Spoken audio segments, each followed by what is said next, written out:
Mateo capítulo 12, vamos a leerlo desde el versículo 22 hasta el versículo 37. Lo leo en voz alta, usted me sigue la lectura con la vista. Dice la palabra del Señor. Entonces fue traído a él un endemoniado, ciego y mudo, y le sanó de tal manera que el ciego y mudo veía y hablaba. Y toda la gente estaba atónita y decía: ¿será este aquel hijo de David? Mas los fariseos al oírlo decían: este no echa fuera los demonios, sino por Belcebú, príncipe de los demonios.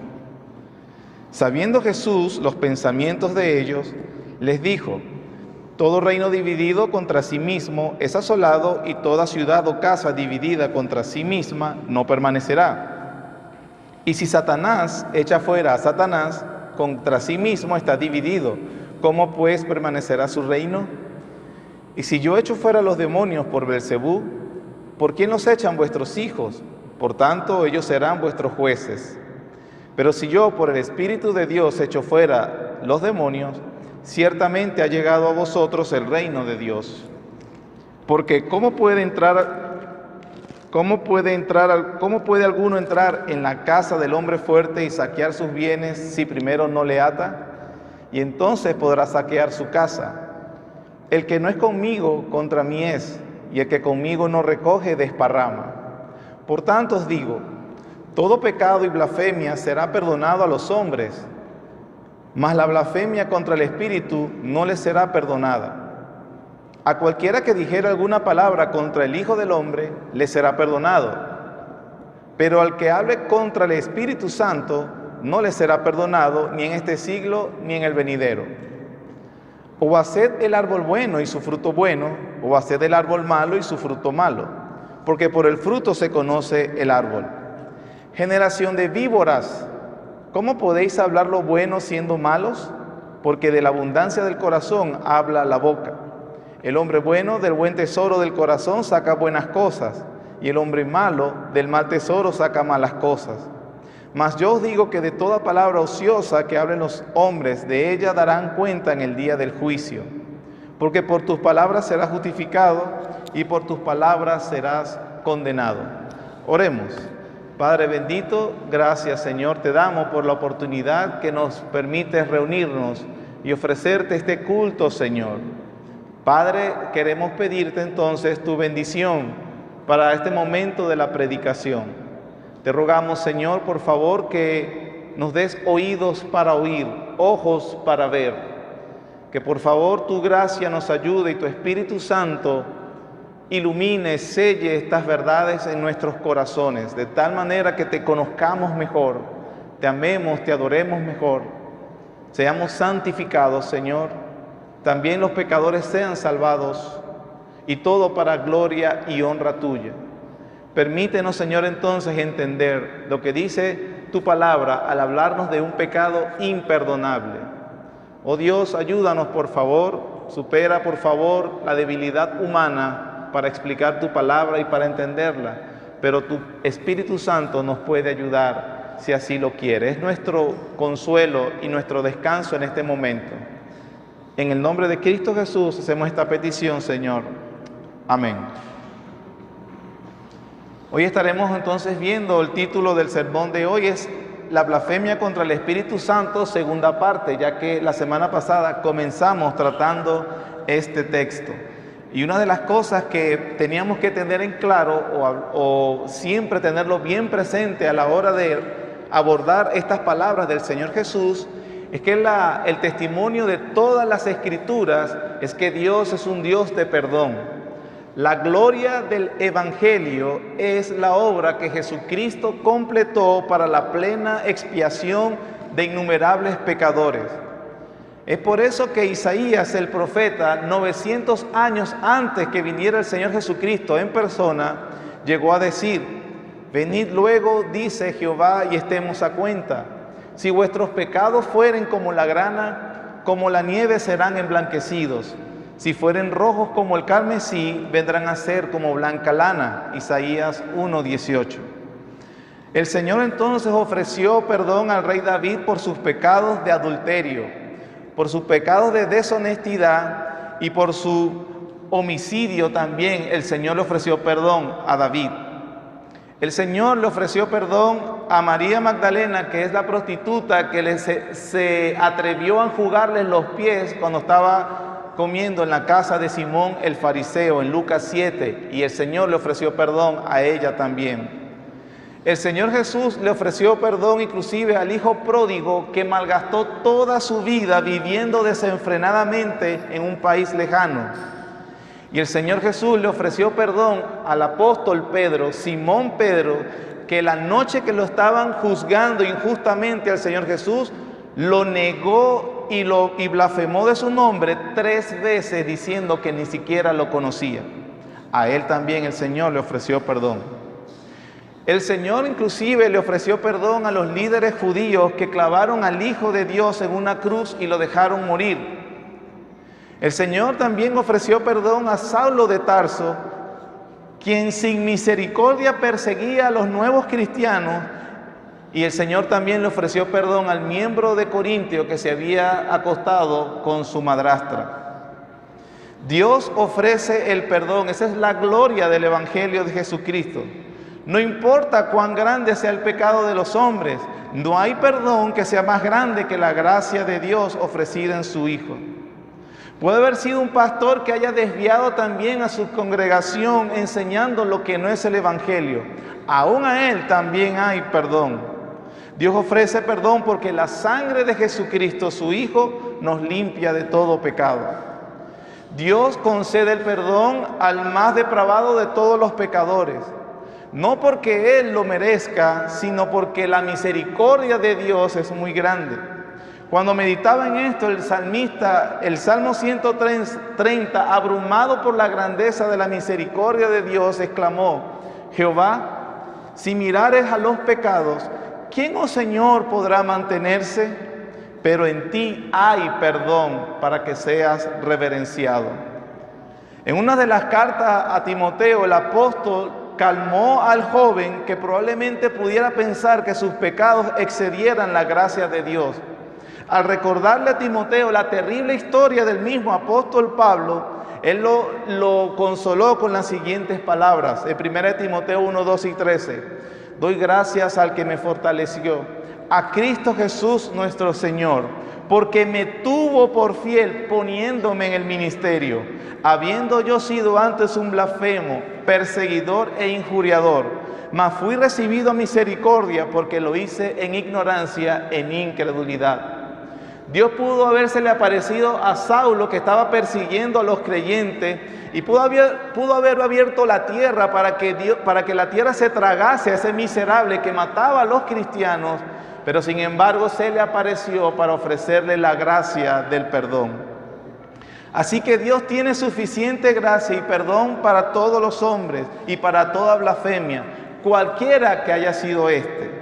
Ese ha sido entonces el testimonio de las Escrituras y también el testimonio de la predicación de la Iglesia. En 1738, por ejemplo, se invitó al puritano John Wesley a predicar en la Universidad de Oxford. En un servicio oficial de la universidad en la iglesia de Santa María, ante tan distinguida audiencia, toda la facultad y también a sus estudiantes, uno se pregunta, ¿qué podría haber predicado Wesley?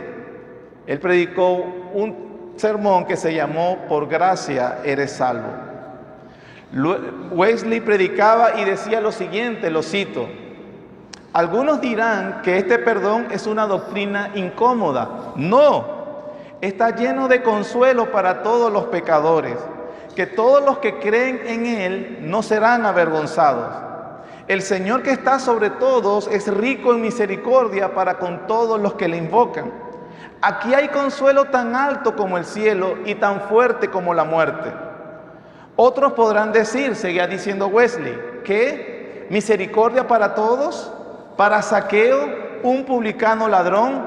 ¿Para María Magdalena, la prostituta del pueblo?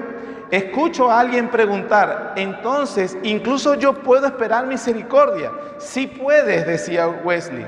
Tú que estás afligido, ten ánimo, tus pecados te son perdonados, tan perdonados que ya no reinarán más sobre ti. Sí, el Espíritu Santo dará testimonio de que tú eres hijo de Dios. Oh, buenas nuevas, decía Wesley, nuevas de gran gozo enviadas a todas las personas. Cualquiera que tenga sed, venga a las aguas, venga, compre sin dinero y sin precio. Cualquiera que sean tus pecados, aunque sean rojos como el carmesí, aunque sean más que los cabellos de tu cabeza, regresa al Señor, Él tendrá misericordia de ti. Regresa al Dios nuestro, el cual será amplio en perdonar. El fundamento de toda nuestra predicación es el perdón de Dios. Así les hablaba Wesley a la facultad de la Universidad de Oxford.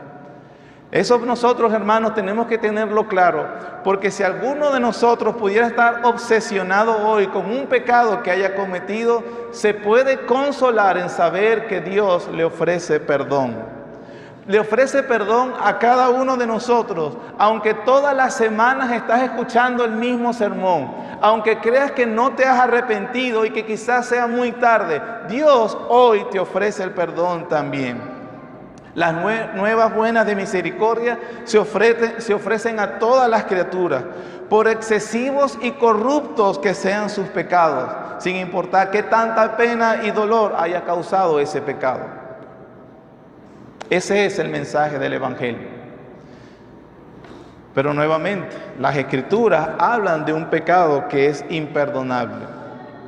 En el Mateo capítulo 12, versículo 31, el Señor dijo: todo pecado y blasfemia será perdonado a los hombres, mas la blasfemia contra el Espíritu no le será perdonado, ni en esta vida, ni en la venidera. ¿Por qué el Señor entonces declara eso de ese tono tan urgente? ¿Cuál es ese pecado atroz que no tiene perdón?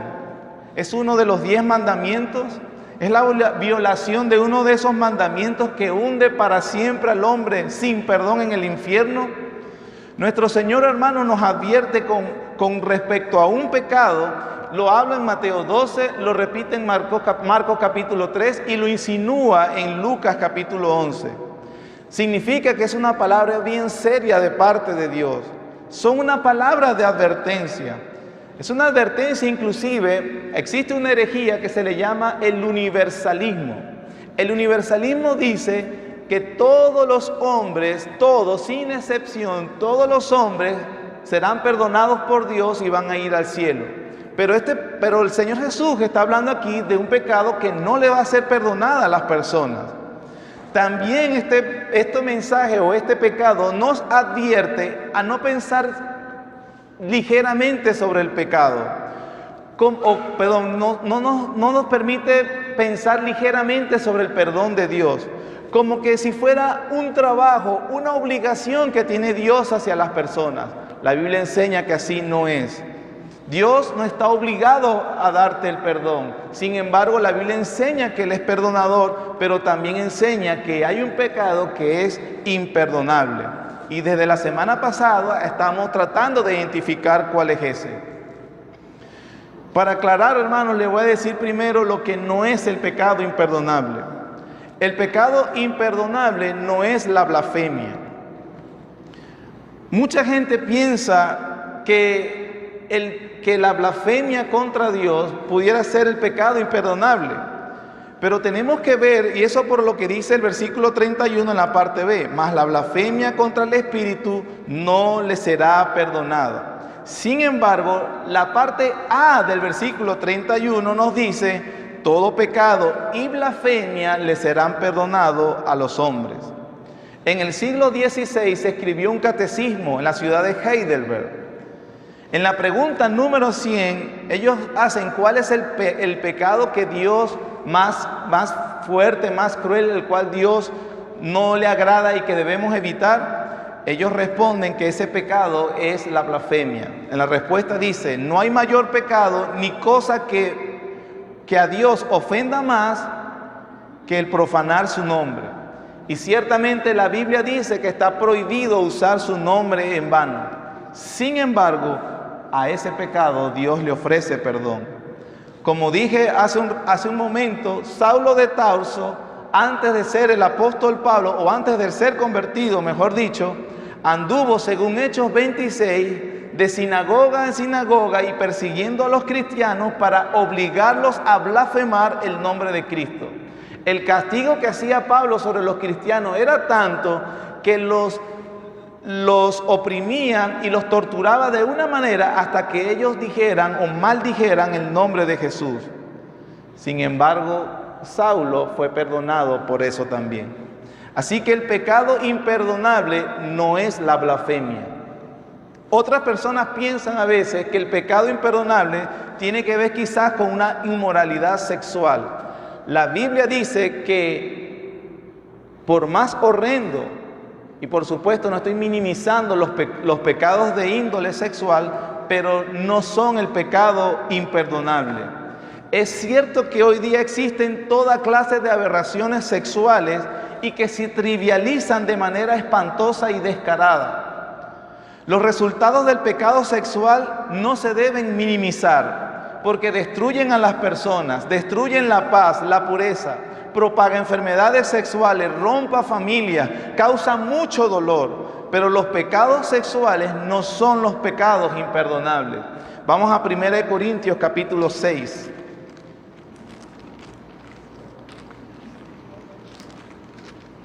El apóstol Pablo, hablando de una iglesia cuyos miembros precisamente se destacaban por haber caído en este tipo de pecado. Primera carta del apóstol Pablo a los Corintios, capítulo 6, versículos 9 al 11, dice: ¿No sabéis que los injustos no heredarán el reino de Dios?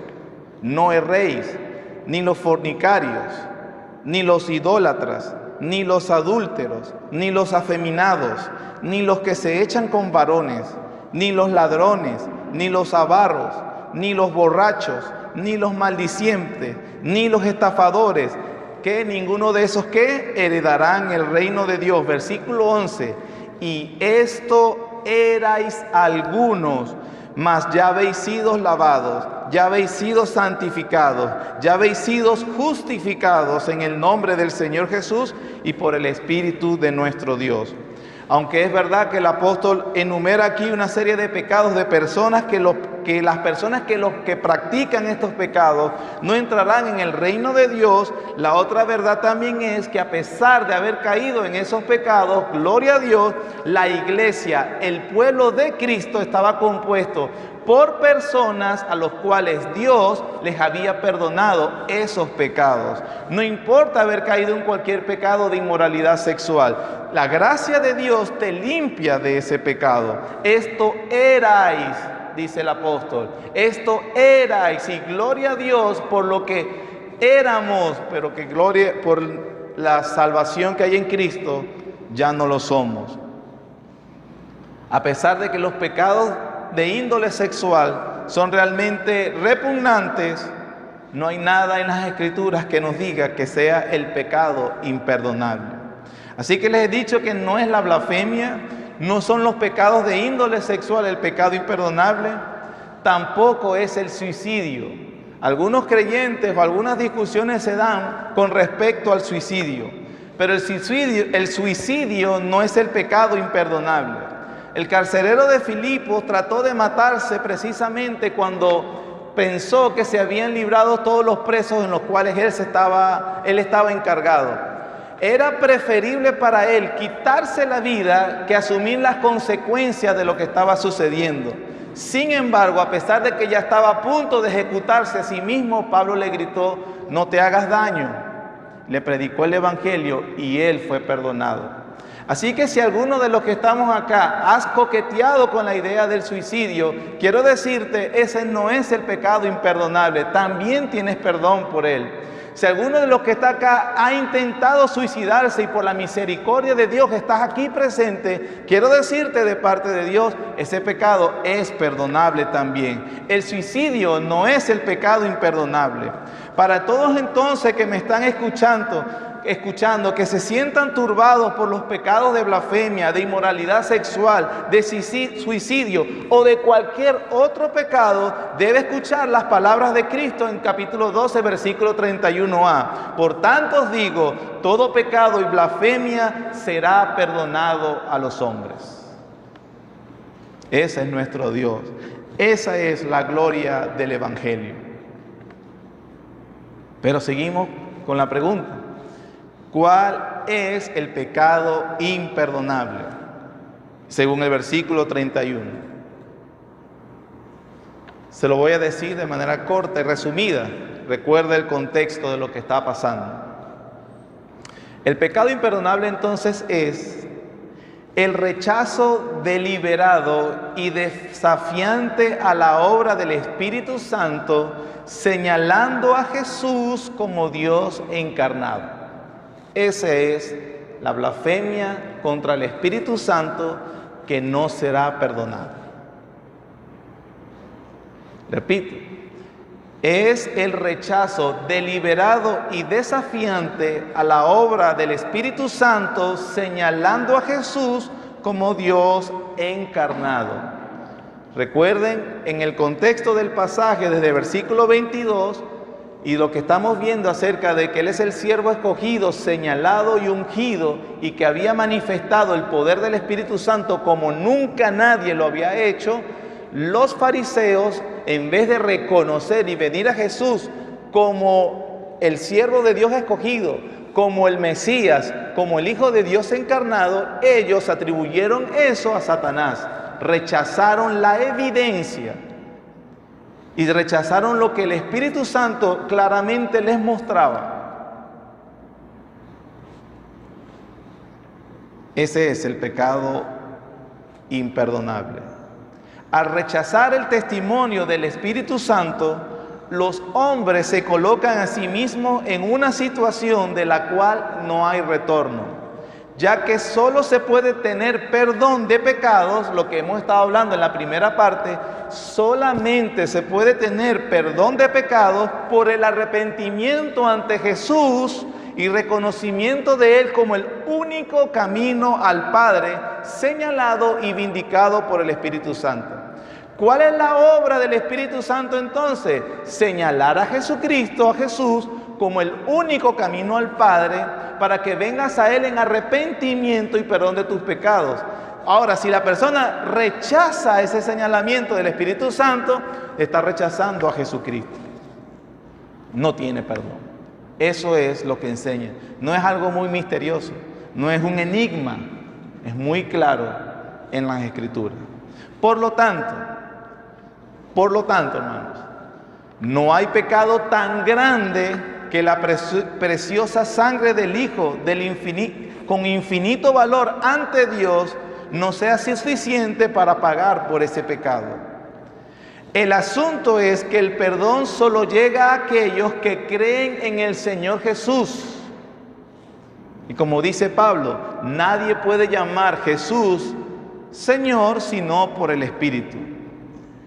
Así que las personas, sabiendo quién es Jesús, pero no obstante se rehúsa a creer, no puede ser salvo. ¿Por qué? Porque esa persona no solamente es ignorante, sino que voluntariamente, a sabiendas, rechaza a Jesús como Mesías, quien ha sido demostrado por el Espíritu Santo.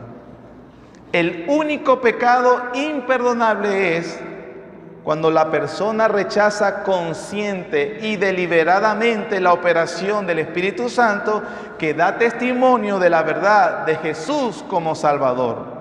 La persona que no recibe a esta obra del Espíritu Santo no puede venir a Cristo y por tanto no puede recibir perdón.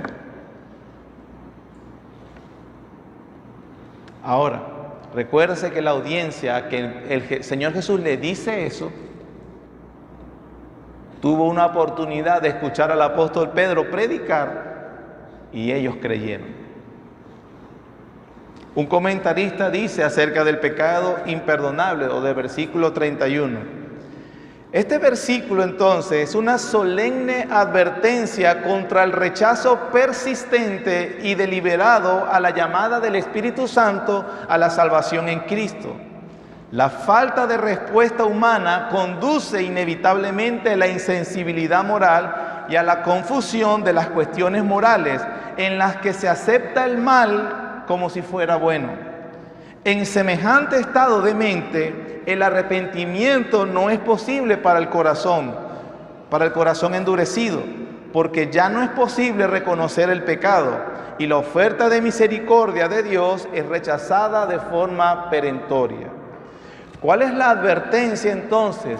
Que a medida que tienes la oportunidad, que se te ofrece perdón en Cristo, y a medida que también se te ofrece que creas en el Evangelio, y tú sigas rechazando, la luz del Evangelio se irá apagando hasta un momento que ya no iluminará más. La persona ha sido endurecida para ser castigada en el infierno eternamente.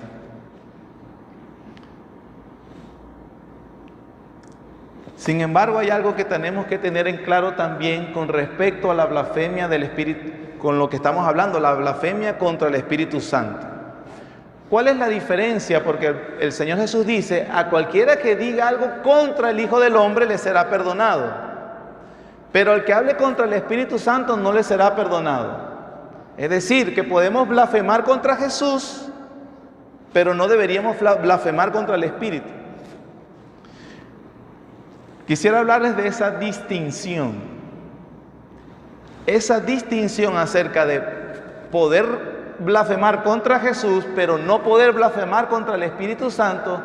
Es una distinción que solo era válida antes del Calvario. Esa distinción ya no es válida para nadie hoy en día. Solo fue relevante antes de Pentecostés. Esa distinción, por ejemplo, no se encuentra en ninguna de las cartas del Nuevo Testamento. Esa distinción solamente fue válida mientras el ministerio terrenal del Señor Jesucristo. ¿Por qué? Porque nosotros entendemos lo que la Biblia enseña, que mientras el Señor Jesús estuvo haciendo su ministerio de forma física en la tierra, su identidad había sido velada. Recuerden que a pesar de sus sermones, de sus milagros, las personas seguían confundidas.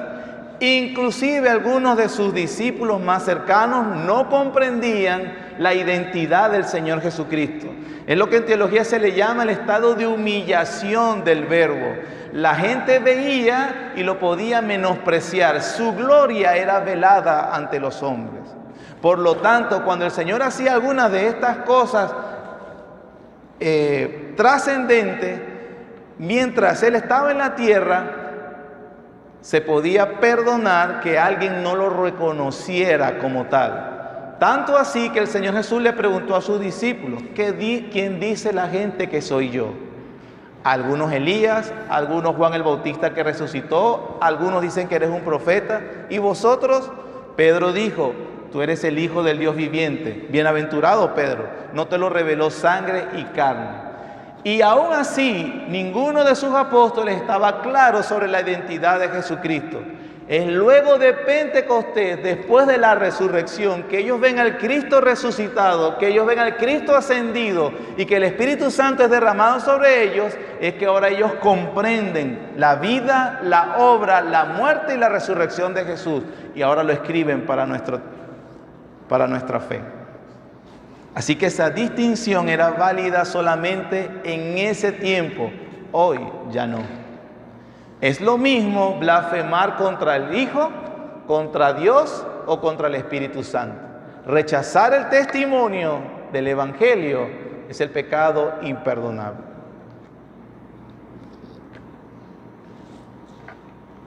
Rechazar el testimonio, inclusive la persona de Jesús, es lo que dice inclusive la carta de Hebreos capítulo 6. Vamos para allá.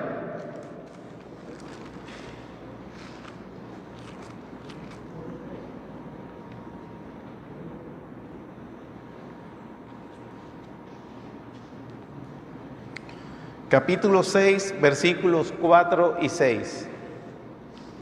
Porque es imposible que los que una vez fueron iluminados y gustaron del don celestial y fueron hechos partícipes del Espíritu Santo y asimismo gustaron de la buena palabra de Dios y de los poderes del siglo venidero y recayeron, sean otra vez renovados para arrepentimiento, crucificando de nuevo para sí mismo al Hijo de Dios y exponiéndole a vituperio. Dice, es imposible que sean renovados para arrepentimiento. Es lo mismo que estamos hablando acerca de la blasfemia contra el Espíritu Santo o el rechazo deliberado de la persona de Jesús. ¿Por qué? Cuando el autor de Hebreo, de la carta a los Hebreos, le está escribiendo a unos judíos que habían aceptado el Evangelio, que comenzaron de una forma, inclusive estaban dentro de la iglesia y habían estado participando de todas las cosas. Por supuesto, a medida que el tiempo fue pasando, la presión sobre estos creyentes fue aumentando. Los historiadores dicen que los judíos hacían funerales para aquellos de sus familiares que habían creído en Jesús. Así que eran desheredados, les quitaban sus posesiones, los excluían de las tradiciones familiares. Básicamente era realmente un reto completamente creer en Jesús. Eso es lo que dice toda la carta de Hebreos. Los persiguieron, los insultaron, algunos los encarcelaron. Lo que nos está diciendo en esta carta es que luego de toda esa presión, algunos judíos creyentes, entre comillas, comenzaron a ir para atrás. A ellos habían de alguna manera creído en Jesús, como dice el autor. Vieron las evidencias con el Espíritu Santo, con las Escrituras vieron quién era Jesús y lo habían reconocido como Salvador. Comenzaron a retroceder de esa convicción. Entonces el escritor dice, es imposible porque no puede tener perdón aquellos que consideran a Cristo un mentiroso y un embustero. Con esa actitud nadie va a encontrar a un Jehová perdonador.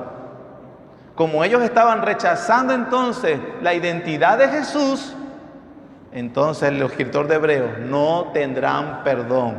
Deliberadamente lo están rechazando. Eso es lo que enseña la Biblia con respecto a este pecado. Significa, hermanos, que todos los incrédulos lo hacen constantemente, lo rechazan. Y tienen la oportunidad hasta que, por supuesto, se apague la luz del Evangelio, se apague la luz de su vida. Pero quienes más tienen el peligro de caer en este pecado, entonces, ¿quiénes son? Los que dicen hoy que son creyentes, porque estás disfrutando de las bondades del nuevo pacto y algunos lo conocen de manera muy bien, podrían inclusive exponerlos mejor que cualquier predicador, pero terminan con su vida rechazando y despreciando lo que estaban diciendo. Para esos no hay perdón. Un pastor escribe acerca de su experiencia con una joven que jugaba siempre con esa situación. Y básicamente estaba todo el tiempo diciendo, es que yo cometí el pecado imperdonable, es que esto, es que lo otro. Y pareciera que era como un juego para ella. Déjenme de leerles la respuesta que escribió este pastor hacia ella, porque es posible que muchos de nosotros estemos en esa situación. Le dijo lo siguiente, cito: durante todo este tiempo te he tratado con la mayor amabilidad y atención. Siempre he ido contigo cuando me has pedido venir e incluso cuando no lo has hecho. Y es porque aún deseo ser amable contigo y porque deseo hacerte bien que ahora te diré algunas cosas sin adornos que pueden no gustarte, pero que son la verdad. Primero, dices que has cometido el pecado imperdonable, pero no crees lo que dices. No crees tal cosa. Tú sabes de hecho que eres una pecadora, pero no crees que hayas cometido el pecado imperdonable. Cuando lo dices, no eres honesta ni sincera, no lo crees. Segundo, el orgullo necio de un corazón malvado te hace decir que has cometido el pecado imperdonable. Influenciada por el orgullo, medio luchas para creer que lo has cometido. Deseas exaltarte, pretendes que es alguna cosa grandiosa y rara lo que impide que tú seas cristiana. Es el pecado imperdonable, te dices. El orgullo yace en el fondo de todo esto. Tercero, no tienes razón alguna para albergar este orgullo. No hay nada demasiado inusual en ti. Eres muy parecida a los otros pecadores. No es posible que pudieras haber cometido el pecado imperdonable. Aunque trataras, no creo que sepas lo suficiente como para cometerlo.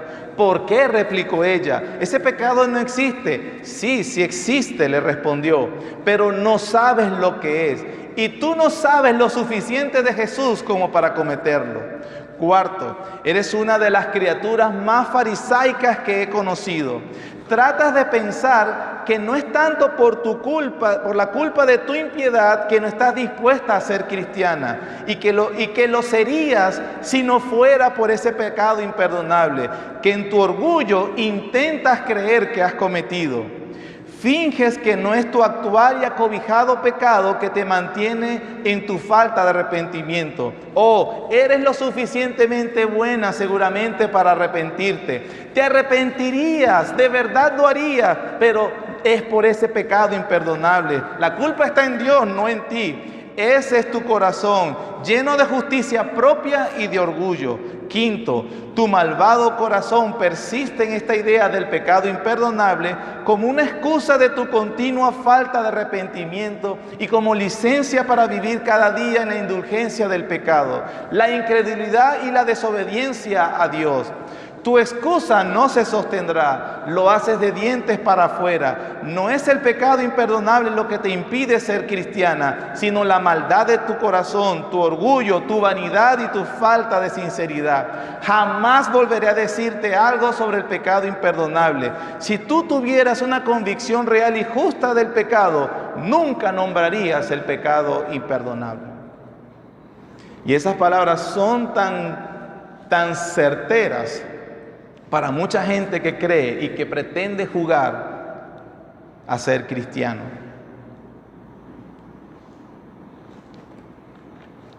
Hemos visto entonces lo que no es el pecado imperdonable. Hemos visto lo que sí es el pecado imperdonable. Ahora entendamos en el contexto en lo que el Señor está diciendo acá. Es una advertencia solemne que debemos tener cuidado. Hemos afirmado y desde que empecé tengo todo el tiempo hablando de la misericordia de Dios, la bondad de Dios, el perdón que Dios ofrece. Hemos repetido y repetido que los pecados serán perdonados y también te hemos aclarado cuál es el pecado imperdonable. Sin embargo, a pesar del ofrecimiento generoso, condescendiente, misericordioso y gratuito de Dios a todos los hombres, también el Señor en este texto que acabamos de leer, habla de una seria advertencia. Versículo 30, el que no es conmigo, contra mí es, y el que conmigo no recoge, desparrama. Tenga en cuenta en qué momento el Señor Jesús dice esto. Recuérdense que Él está respondiendo a la acusación de los fariseos acerca de que sus milagros eran poder de Satanás. Cuando el Señor le responde, eso lo vimos la semana pasada, se lo respondió con dos analogías, dos parábolas. Una es hablar de un reino, el reino de Satanás, y luego también habla de una casa del hombre fuerte. La palabra casa utilizada en las Escrituras o en este contexto es usada mucho para hablar de dinastías. Es decir, el contexto de estas palabras del Señor Jesús es acerca de la batalla entre dos reinos. ¿Cuál reino se va a imponer en la tierra? Todo el Evangelio de Mateo es hablar acerca del reino de Dios. El mismo Señor Jesús admite que hay otro reino, es el reino de Satanás. Ahora, cuando el Señor Jesús entonces dice, el que no es conmigo, contra mí es, está diciendo en el contexto de un reino, es que si tú no estás en el reino de Dios, estás en el reino de Satanás. Y si tú no estás en el reino de Cristo, eres el enemigo de Cristo. Eso es lo que está diciendo.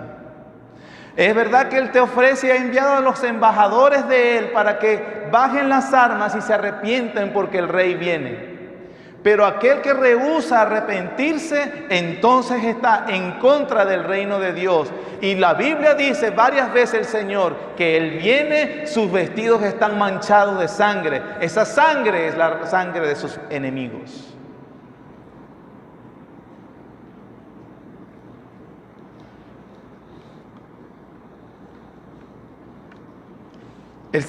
Lo demás que dice entonces el versículo 33 acerca de esta polémica contra los fariseos. O haced del árbol bueno y su fruto bueno, o haced del árbol malo y su fruto malo, porque por el fruto se conoce el árbol. Hablando de sí mismo, si ustedes ven las cosas que yo hago, ¿son buenas o malas? Por supuesto son buenas, es la evidencia del reino. A ver, entonces el árbol es bueno. Otra parábola, otra analogía. O mi proceder es malo. Bueno, es malo, está bien, el árbol es malo.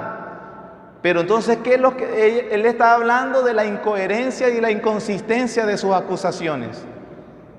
Y después los ataca de frente, versículo 34. Generación de víboras, ¿cómo podéis hablar lo bueno siendo malos? Porque de la abundancia del corazón habla la boca. El hombre bueno del buen tesoro del corazón saca buenas cosas, y el hombre malo del mal tesoro saca malas cosas. Mas yo os digo que de toda palabra ociosa que hablen los hombres, de ella darán cuenta en el día del juicio, porque por tus palabras serás justificado y por tu palabra serás condenado. En síntesis, la polémica con respecto a la identidad del Señor Jesús se resume en que Él no esperaba nada de los fariseos, ya que eran malos.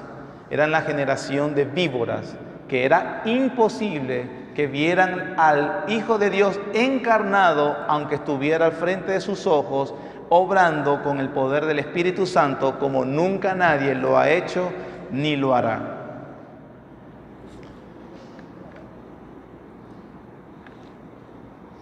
Finalicemos aplicando entonces esta sección, hermanos, del versículo 22 al 37. Y déjame que le aplicar este texto. Comienza entonces con una liberación. Recordemos que habían unos endemoniados y enfermos y el Señor los sanó de manera extraordinaria. Ahora, al escuchar de la liberación de esos hombres, y que fue Cristo el que los liberó a ellos misericordiosamente, vemos también, hermanos, nuestra liberación. Los creyentes debemos recordar que fuimos liberados. El único sentimiento de nuestro corazón hacia Jesucristo debe ser agradecimiento. Es nuestro liberador. Porque si la Biblia enseña entonces que hay dos reinos, y que no existe neutralidad. No hay un hombre en esta tierra que sea neutro con respecto a esos dos reinos. O estás en el reino de Satanás o estás en el reino de Cristo. Y si uno de nosotros puede contarse como perteneciente al reino de Cristo, eso significa que Él misericordiosamente entró al reino de Satanás y nos liberó. Así como era imposible para estos hombres liberarse de su afección, era imposible para ti liberarte del pecado, de Satanás y del mundo. Y Él, con poder y gracia, te rescató y te trajo al reino de su amado Hijo. Debes ser agradecido, debes ser un adorador a nuestro Dios. Este texto también nos enseña algo interesante. El hombre común, sin la ayuda del Espíritu Santo, no puede creer en el Evangelio, por más que le pongan milagros, por más que haya liberaciones demoníacas, por más que haya cualquier tipo de demostración física. Solamente el hombre fuerte es atado por el hombre más fuerte que él, y ese es Jesucristo. Nadie puede hacer otra cosa más. No hacemos milagros, ni tampoco es la evidencia para que la gente crea, porque ni el mismo Hijo de Dios podía hacer que ellos creyeran. La Biblia dice que el Espíritu Santo, cuando yo me vaya, enviaré al Consolador, y Él convencerá al mundo de pecado, de justicia y de juicio, y eso a través de la predicación del Evangelio. Le agradó a Dios salvar a los creyentes por la locura de la predicación. Así que nadie puede decir, vamos a hacer milagros para que crean. Los hombres no creerán igualmente. No creyeron a Jesús que hacía los milagros frente a Él, pero creyeron cuando el apóstol Pedro predicó lleno del Espíritu Santo el Evangelio de Jesucristo. Si Él es entonces el libertador, que entró en la casa del hombre fuerte, que entró en el reino de Satanás, lo debilitó y y debilitó sus armas para que pudieran liberar a los hombres, hermanos, nosotros también debemos entrar a la casa del hombre fuerte y liberar a los cautivos que están en esclavitud de él. ¿Cómo? Primera carta de Pablo a Timoteo, capítulo 4.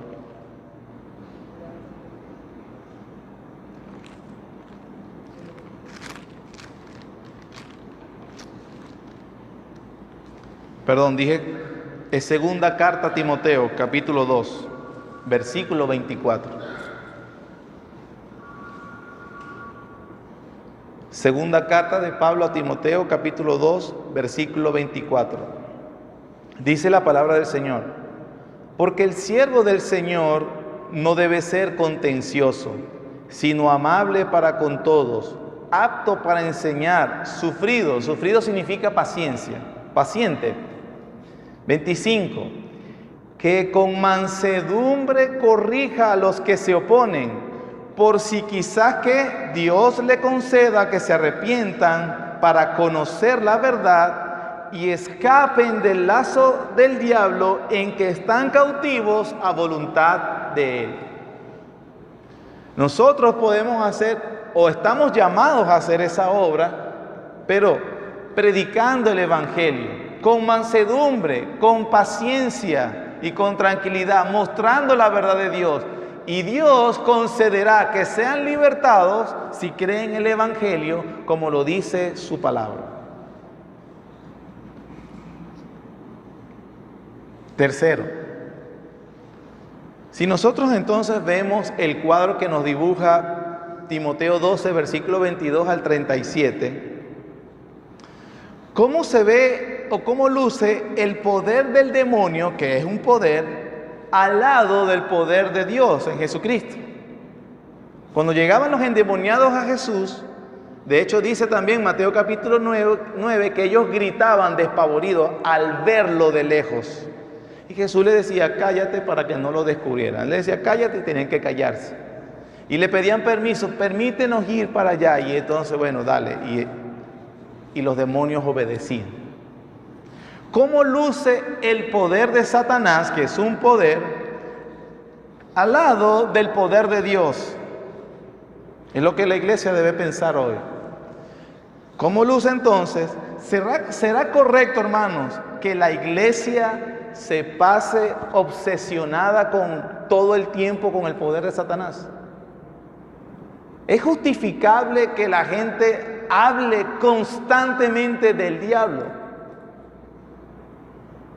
¿Es justificable la práctica de mucha gente que dice que se la pasa atando a Satanás? Atan y el otro día lo vuelven a atar y al otro día lo vuelven a atar.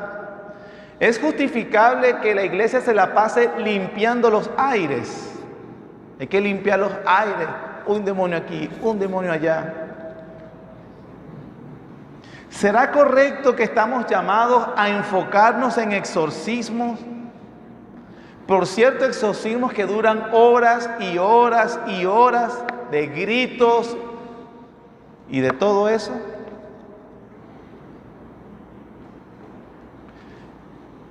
Mis hermanos, la iglesia no está llamada ni a estudiar ni a averiguar las tácticas para derrotar a Satanás. Debe predicar el Evangelio.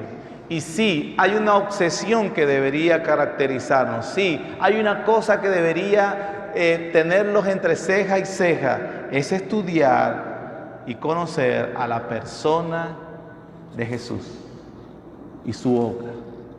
Esa sí debe ser nuestra obsesión. Para las personas entonces que no se cuentan entre cristianos, hemos visto en este pasaje las diferentes reacciones ante la persona de Jesús. Habían personas que veían a Jesucristo y respondían con confusión, como Mateo 11. Otros en abierta oposición, como lo acabamos de ver. Otros iban con dudas lógicas y preguntaban, ¿por qué esto? ¿Cómo así? ¿En qué grupo está usted? Porque quiero decirle que si no está con Jesús, está contra Jesús. Nuevamente, Él le ofrece el perdón de todos sus pecados. Venid y estemos a cuentas, dice Jehová. Si vuestros pecados fueren como la grana, como la nieve serán emblanquecidos. Si fueren rojos como el carmesí, vendrán a ser como blanca lana. Se te ofrece perdón y todas las gracias necesarias para perdonar todos tus pecados, si vienes en arrepentimiento y fe. Pero si rechazas y rechazas y rechazas lo que se te ofrece en Jesucristo, habrá un momento en que la luz del Evangelio será apagada. Tu corazón estará tan endurecido que no habrá perdón ni misericordia, ni en esta vida ni en la venidera. Ven a Jesucristo, ven a Jesucristo y sé salvo. Gracias, Padre, te damos por tu bondad y tu misericordia. Señor, te damos las gracias por permitirnos estar en tu iglesia para escuchar tu palabra, para entender, Señor, que se nos ofrece perdón y gracia en Cristo Jesús. Señor, es tan grande tu misericordia, capaz, Señor, de rescatarnos cualquiera que sea nuestra situación y la profundidad de nuestra maldad, Señor. Gracias, alabado seas tú por tu bondad y misericordia. Pero también, Señor, no permitas que estiremos la cuerda de una manera tan irresponsable, como si tuviéramos garantizado que siempre tu perdón estará, Señor, a la puerta cuando llamemos. Oh Dios, obra de una manera poderosa y convincente en el corazón de los hombres para que ellos reconozcan su pecado y puedan venir a salvación en Cristo Jesús. Para que vengan, Señor, y conozcan al Salvador y no sea demasiado tarde luego y conozcan al juez. Oh Padre, ten misericordia de los pecadores y llámalos con tu Espíritu Santo, con un llamamiento eficaz e irresistible. En el nombre de Cristo Jesús. Amén.